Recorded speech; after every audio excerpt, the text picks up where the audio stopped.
Sikukuu ulimwenguni wa wakimbizi unaoshirikiwa kila tariki 20 Juni. Wakimbizi kutoka huku ndani ya bara la Afrika, vile nchini Somali, Burundi, Kenya, DRC na wengine kutoka huko nchini Rwanda waliweza kusherehekea sikukuu hiyo huko ndani ya kambi la Nakivale, ambako raia waliweza kuwa wengi, hasa wakimbizi hao waliweza kuonesha umuhimu wa sikukuu hiyo.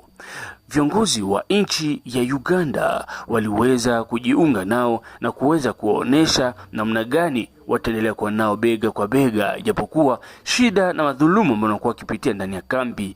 Mutekano waducungiye na hano ni ngabo turagira ngo wakimbizi hao wabainia kwamba ijapokuwa shida na matatizo ambayo wanakuwa wakipitia ndani ya kambi la Nakivale, wana matumaini ya kwamba ipo siku usalama utajeshwa ndani ya nchi zao na wataweza kurudi moja kwa mwingine ndani ya makazi zao. Leo ilikuwa Journée Internationale ya Barefugee. Mimi nimetoka DRC Congo na niko Mkongomani. Na huku unaishi namna gani? Huku tunaishi hali ya mbovu sana, sababu vita inasababisha tu wakimbizi, ila si kwa utashi wetu.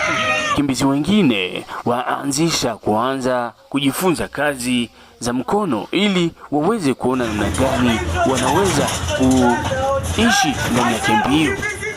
Mtakachofahamu ni kwamba michezo za utamaduni ziliweza kuchezwa